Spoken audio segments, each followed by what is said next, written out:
So, what would be the ideal way of thinking to shift into your desired reality? Well, I wanted to make a point. I just had this idea roaming around in my mind that we don't really think thoughts, we just receive them. And how do we receive them? What is the basis of that reception? The basis is your identity. And so, whatever you identify as, for example, if somebody identify as a person who has always been broke or always have been cheated on, so you have this identity of this person. And so even if you try to think of other thoughts, and on identity level you have not identified with a person who's always chosen, who's always affluent, you will the new thoughts will kind of feel like bogus or fake or false, because your identity rejects them.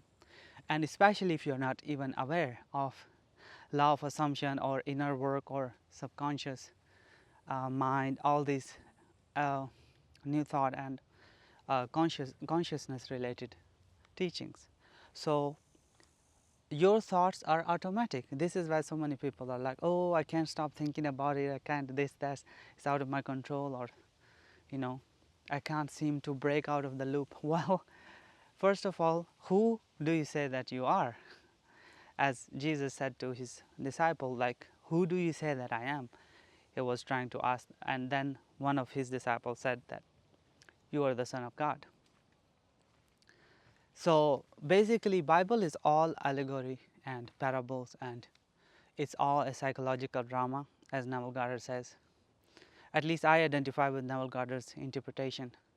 And so what actually Jesus was asking, Jesus is asking you, Jesus is your Christ is your own deeper self, asking you, who do you say that I am? Who do you say that you are? So whatever you say that I am, and after you, whatever you fill in the word with, that's who you are. Honestly, not you cannot lie to yourself. So you need to be honest with yourself. So when you say I am, and after that you honestly say whatever, that's who you are being, and that is from where thoughts come.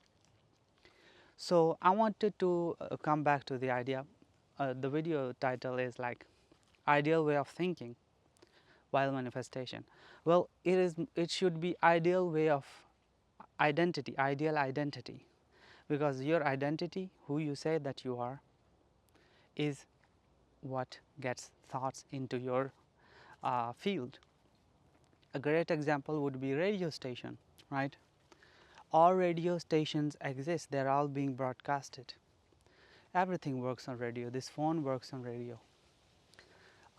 Cell reception, everything works on radio, but they don't collide with each other. They go exactly to where the receiver is tuned to receive them.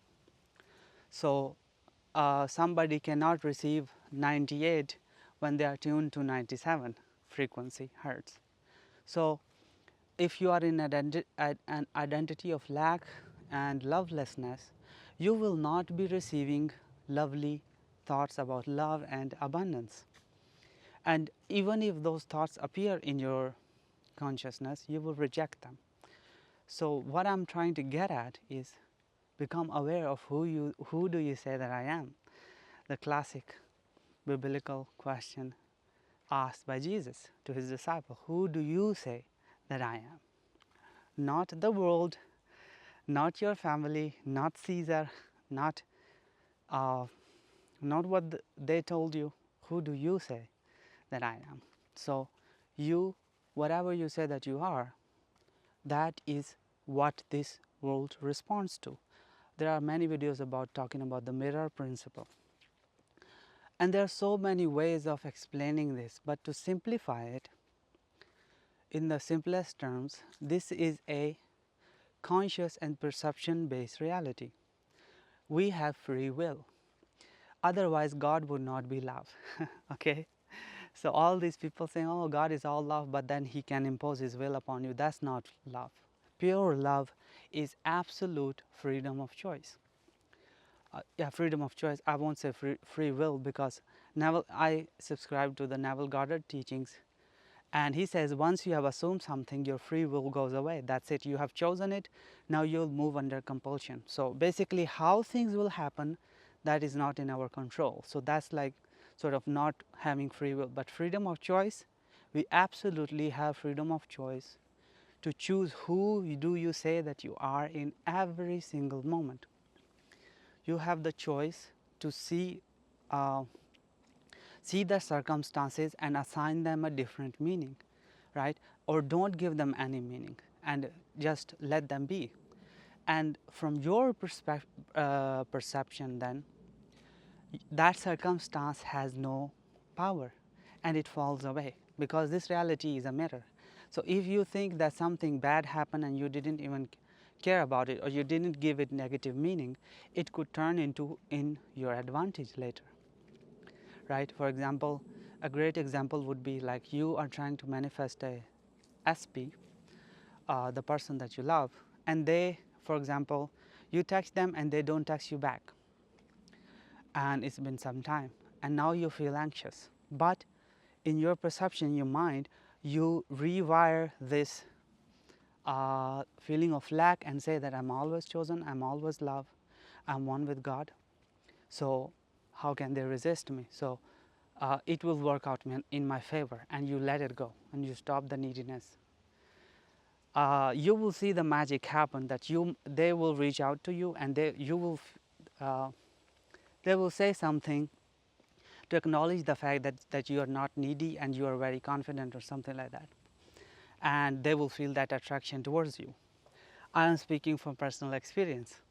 So what I'm trying to say is, this perception change turned a so-called loss into a win, right? You look at the world from your perception, you always have a choice to choose what a certain thing means in this world. Again, uh, this is a world of perception, and it's a reality is a mirror.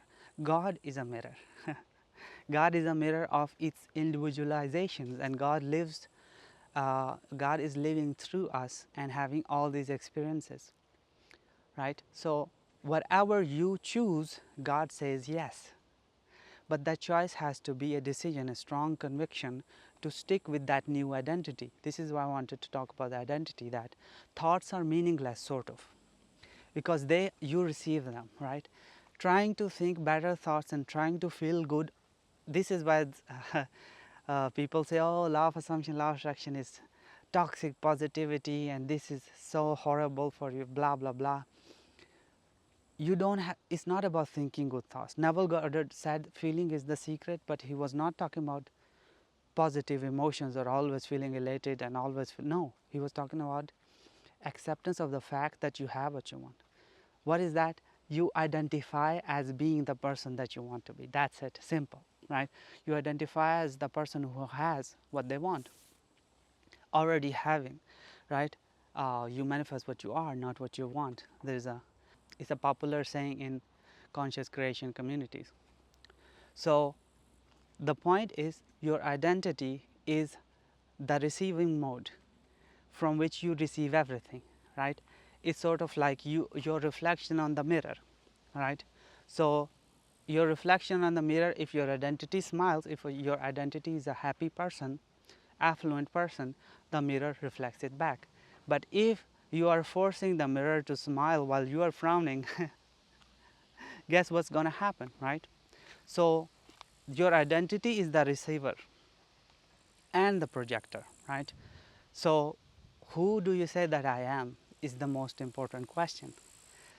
So the ideal way of thinking while manifesting is to first identify who do you say that you are. Identify with having already that which you want and being the person who already has that. Now look at the world and always make your perception and make your judgment and meaning in fulfillment to what you have decided that you are, right? No matter what happens, no matter what you see, no matter what thoughts come to you, you decide that these thoughts either are in fulfillment or not. If they're not, discard them. The more you keep doing it, your identity solidifies, new identity solidifies, and then it's automatic. You automatically start to think on the terms of what you have decided to be, and that is when you have shifted into your ideal state of mind.